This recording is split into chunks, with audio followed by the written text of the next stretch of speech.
I'm going to use the game of rock, paper, scissors along with neurotransmitters to describe about all of human behavior. Just give me 1 minute for the intro.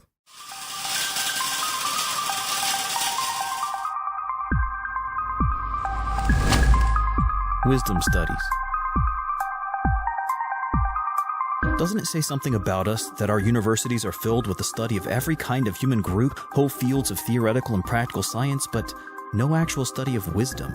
Even the field named after it, philosophy, philosophia, love of the goddess Sophia, the goddess of wisdom, has come to be dominated by an inhuman group of accountants trying to win some game of intellectual king of the hill by finding flaws in each other's ledgers.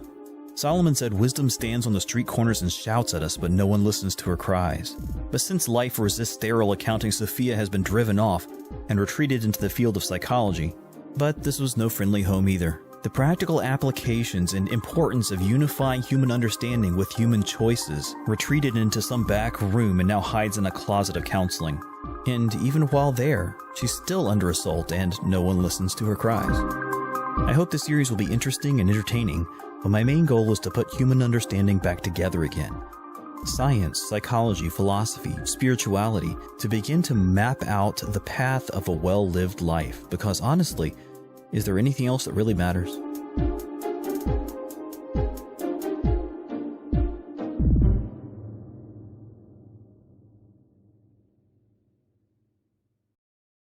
My philosophic assumptions for this discussion are nothing more than a basic scientific materialism. So you don't have to have any unusual metaphysical beliefs, and you don't really even have to believe in psychology, actually. Although I guess you do have to know what the game of rock, paper, scissors is. But if I'm going to explain it, I might as well give you an upgraded version. So here's Sheldon explaining rock, paper, scissors with the addition of a lizard and Spock. What? It's very simple. Look, scissors cuts paper, paper covers rock. Rock crushes lizard, lizard poisons Spock. Spock smashes scissors, scissors decapitates lizard, lizard eats paper, paper disproves Spock, Spock vaporizes rock, and as it always has, rock crushes scissors. Okay, I think I got it. Rock, paper, scissors, lizard, Spock! I love that this episode was called the Lizard Spock expansion. But you get the idea. The two people throw a hand shape of whichever object they want, and then you decide who wins. Unless you're both idiots and tie all the time because you both want to be Spock. Well, let's go to the chalkboard for this, and I'll draw you a picture of the three major players: paper, rock, and scissors. Now, paper beats rock beats scissors, and scissors beat paper. But in this situation, they're going to stand for certain neurotransmitters. So paper here is going to be dopamine, and dopamine creates our sense of fun or success at short-term goal achievement. Next, we have rock, which will represent cortisol, which creates stress and anxiety, also preparing the body and muscles for action as needed. It has some backup troops in the form of adrenaline, but that's not going to be necessary for right now. Rounding out the big three, we have oxytocin, represented by scissors. And oxytocin creates bonding and is found in strong relationships or feelings of love. Actually, the time when oxytocin is most powerfully found in the body is when a mother first gives birth. It helps the bonding with the child. But it can be true of all relationships. Now, being motivated only by love seems like a great thing, except the fact that cortisol beats oxytocin. This is why, no matter how much we love someone, we may snap at them if we're under a lot of stress. Now, people often want to respond to anxiety by going with dopamine, having fun or exciting experiences, because paper covers rock. The thing is, paper doesn't get rid of rock. The anxiety and cortisol are still there unless they're actually resolved. There's nothing wrong with occasionally distracting ourselves with dopamine, but it doesn't always help, and this is how people become dependent on substances. Hitting that crack pipe will create a lot of dopamine, but it doesn't solve your problems. It's much more likely to create more problems. But you can see how dopamine defeats cortisol, so paper covers rock. But now, how does oxytocin beat dopamine? Well, I can give you a really easy example. I was on the soccer team in high school football, if you're not in the U.S., and I bounced between midfield and wing. I got my first score my 11th grade year, and it was probably the most amazing experience of my high school career. Maybe. But what's interesting about it is that although I was so excited and so thrilled at the time, looking back on it, I have no feelings at all. It absolutely matters not a lick. The amazing shot of dopamine I got from that experience wore off pretty quickly afterwards. Obviously, the next week I was already thinking, I've got to score again. And then after I did, I had to score again. You can hear how a drug addict would be created, or an adrenaline junkie, the same kinds of thing. Although really it would be a dopamine junkie. But this system certainly exists for a purpose. It's meant to motivate us and to keep us moving forward in life. But at the same time, if I think back on some of the friends that I had in high school that I haven't seen for a bazillion years, there are several that bring out really warm feelings in me still to this day. It's kind of like, why aren't you on social media, people? Where are you? But if you want to compare the two, the power of oxytocin just cuts dopamine all to pieces. Obviously, this is how relationships are supposed to last over time. You have dopamine of the initial infatuation, but then oxytocin comes in and the relationship becomes stronger over time, even when it's not as exciting, in quotes, as it was before. That's at least how we're supposed to work. So using this little conceptualization to apply to Alcoholics Anonymous, for instance, it's interesting because sometimes people dislike going to AA because they don't like all the hugs and the relationship forming and it's uncomfortable, which is probably why they're alcoholics in the first place, but it's also the very thing they need to create to fight that addiction process. Creating strong supportive relationships builds up the oxytocin and overpowers that need for dopamine all the time. It becomes something stronger and a greater foundation for the person to build on than constantly looking for the next exciting event. And since I'm already talking about AA, I might as well add another one, which is going to be Spock. This is supposed to be his hair, not a brain, but why not? Well, let's call it a brain.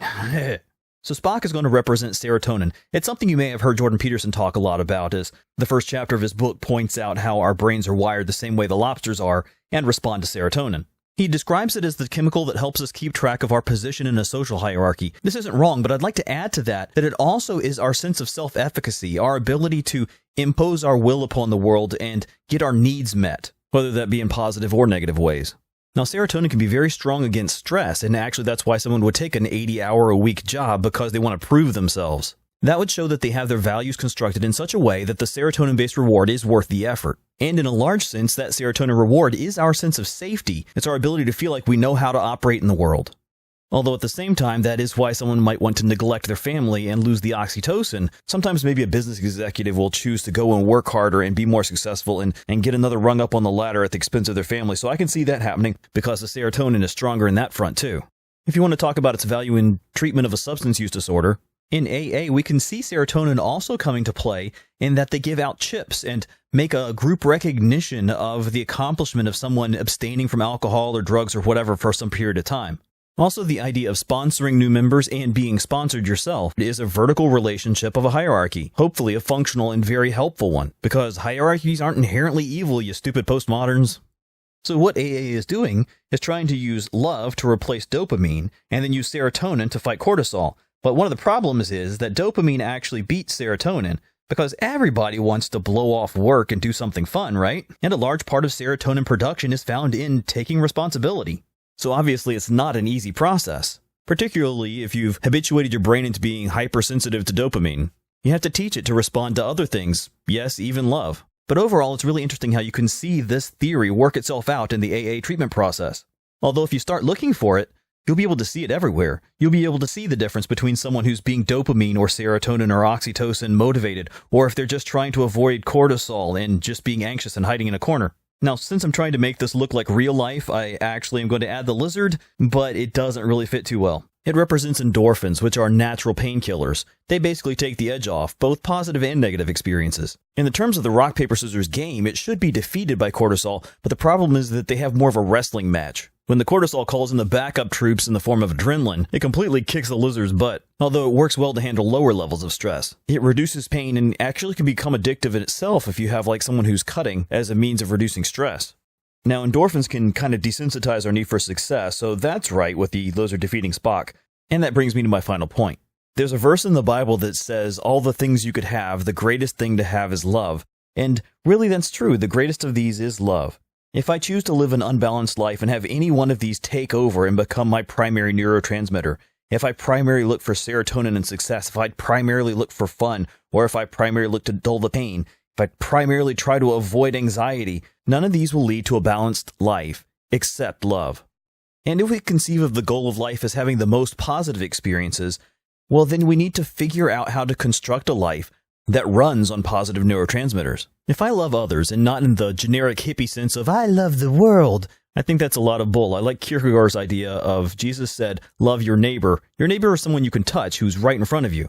That makes so much more sense and isn't overwhelming in the sense of trying to love the world, which is just impossible. I don't know the world. I can't love the world. But if I love somebody, some specific person, I am going to be driven to be responsible in taking care of their needs, and that's the serotonin. While loving others, I will enjoy their company and therefore have dopamine in their presence. And interestingly enough, studies have shown that people receiving electric shocks in the presence of a loved one holding their hand will actually have less pain, not only reported, but also measured neurologically by fMRIs. So, oxytocin is even a replacement for endorphins, or perhaps a creator of them. But again, the big challenge is love is defeated by anxiety and cortisol, sometimes the slightest stress, and we'll snap at our loved ones. But that's not out of our control. By focusing on it more, by making ourselves more sensitive to the promptings of oxytocin, it can become more powerful. And that's the point. If we focus on and practice developing our sense of love and bonding to the people that we have around us, to the people that are trustworthy and are actually friends and loved ones, that will naturally develop correct priorities. We will begin to prioritize the people and the things that actually matter rather than just the things that are stressing us out for right now. This will naturally lead to properly organizing our life, and at that point, we will have conquered our stress. We'll manage anxiety, not just like an island off on our own, but appropriately accessing others and using them as emotional support. And when we look at whatever irritation is going on at the moment, it won't seem as large. So there you go, a practical way to define and describe almost all human behavior. And also, a practical model for building a life that runs on positive experiences and not just runs away from anxiety.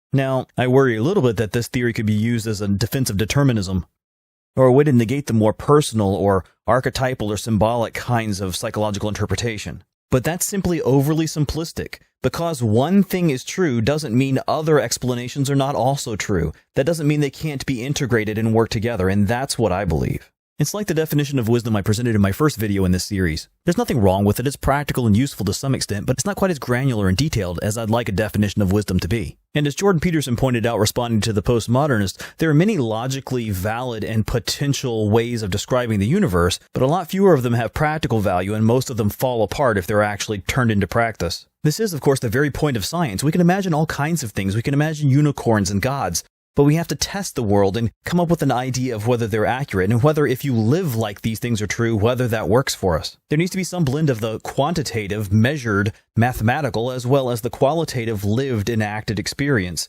And we need to take those two different ways of observing the universe and make them cooperative rather than combative.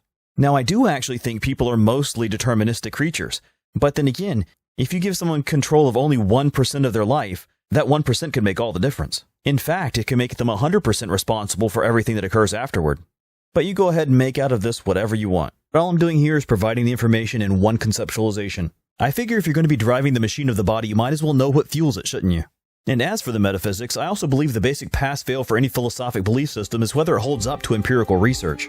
I'm not saying it should be contingent on empiricism, but at the same time, it can't be in direct opposition. So here you go, an empirically valid description of human psychology. Now, go out there and live a good life. If you enjoyed this video, please like and subscribe. But I'd really love a comment because I'm always interested in hearing new ideas and what people think about the topic. If you'd like a longer discussion, you can go to my Minds or Gab account and interact with me there. Also, donation is motivation.